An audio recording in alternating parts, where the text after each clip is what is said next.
दोस्तों, प्रत्येक व्यक्ति अपने जीवन में हायर एजुकेशन प्राप्त करके एक प्रशासनिक या कहीं सरकारी नौकरी प्राप्त करना चाहता है। सरकारी नौकरी सिर्फ एक पद के लिए ही नहीं बल्कि अलग अलग पदों के लिए होती है, जिन्हें प्राप्त करने के लिए युवा कड़ी मेहनत करते हैं ताकि वह अपने लक्ष्य की प्राप्ति कर सके। ऐसे ही कुछ युवा है जिनका सपना आगे चलकर एसडीएम बनने का है।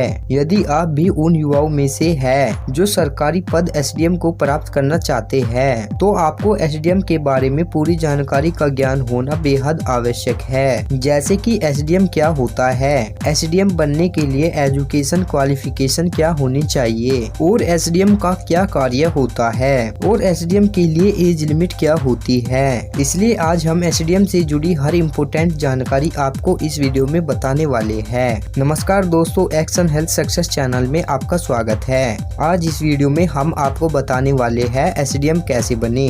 लेकिन वीडियो में आगे बढ़ने से पहले अभी तक आपने हमारा चैनल सब्सक्राइब नहीं किया तो सब्सक्राइब जरूर कीजिए, क्योंकि आगे ऐसी वीडियो और भी आपको मिलती रहेगी। What is SDM? एसडीएम क्या होता है? एसडीएम उच्चतम प्रशासनिक पद होता है जिसे सब डिविजनल मैजिस्ट्रेट के नाम से जाना जाता है और हिंदी भाषा में इसे उप प्रभागीय न्यायाधीश कहा जाता है, जो एक बहुत ही जिम्मेदारी का पद होता है। इस पद पर विराजमान व्यक्ति का मुख्य कार्य अपने जिले से संबंधित जमीन से जुड़े हर तरह के व्यापार पर निगरानी रखना है तथा जिले में जमीन की खरीद अथवा बिक्री का पूरा लेख जोखा एसडीएम के अंडर होता है। प्रत्येक जिले के सभी तहसीलदार एसडीएम के अधीन कार्य करते हैं। इसके अतिरिक्त लोकसभा अथवा विधानसभा के चुनाव को जिले में आयोजित कराना तथा दुकानों या वाहनों को लाइसेंस जारी कराना आदि सारे कार्य को करवाना एसडीएम का अधिकार होता है। इस पद को प्राप्त करने के लिए उम्मीदवार को कई योग्यताओं की पूर्ति करनी होती है। जो पात्र नागरिक इन योग्यताओं की पूर्ति करते हैं वह एसडीएम के लिए सिलेक्ट कर लिए जाते हैं। What is the exam process for SDM? SDM के लिए परीक्षा प्रक्रिया क्या होती है? दूसरे पदों की तरह ही एसडीएम में भी एग्जाम देना पड़ता है और बेसिक डिटेल हम आपको बता चुके हैं। और अब हम बात करेंगे एसडीएम एग्जाम प्रोसेस क्या होता है।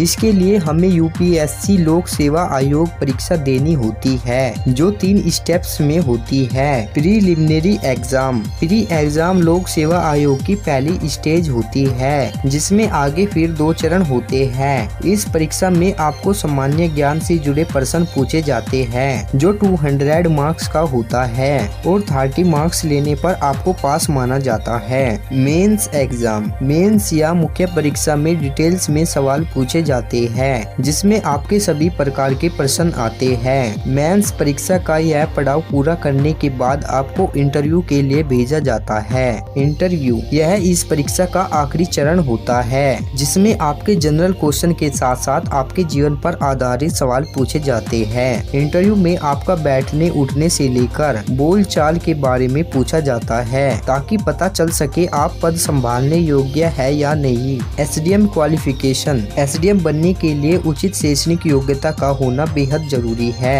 एसडीएम का प्रशासनिक पद पाने के लिए आपके पास स्नातक का होना जरूरी होता है, जो किसी भी मान्यता प्राप्त विश्वविद्यालय से हो। स्नातक कोई भी फेवरेट सब्जेक्ट से हो सकती है। इसके साथ ही आपको कंप्यूटर की भी कुछ नॉलेज होनी चाहिए। एसडीएम बनने के लिए एज लिमिट। एसडीएम के पद के लिए आपकी मिनिमम एज 21 ईयर्स और मैक्सिमम एज 40 ईयर्स होनी चाहिए। इसके साथ ही एसडीएम में भी न्यूनतम जाति वर्ग के लिए छूट दी जाती है, जिनमें एससी, एसटी, ओबीसी कैटेगरी आती है, जिनको 5 साल तक की छूट दी जाती है। What is the salary of SDM? SDM की सैलरी कितनी होती है? एसडीएम कैसे बने से लेकर एसडीएम के बारे में सभी डिटेल्स जानने के बाद अब आप सोच रहे होंगे कि इतनी मेहनत के बाद आखिर एसडीएम की सैलरी क्या होती है। एसडीएम का वेतन ग्रेड पे पर आधारित 50,000 से लेकर 1 लाख के ऊपर तक जाता है। तो दोस्तों, हम उम्मीद करते हैं कि एसडीएम कैसे बने से जुड़ी यह जानकारी आपके लिए हेल्पफुल रही होगी। और आपका कोई भी सवाल हो तो आप हमें कमेंट करके बता सकते हैं। दोस्तों, इस वीडियो को अपने दोस्तों के साथ जरूर शेयर करें, ताकि ज्यादा से ज्यादा यह जानकारी ज्यादा लोगों तक पहुंच सके। और दोस्तों, ऐसी ही बिजनेस करियर मोटिवेशनल हेल्थ के लिए आप एक्शन हेल्थ सक्सेस चैनल को सब्सक्राइब कर सकते हैं।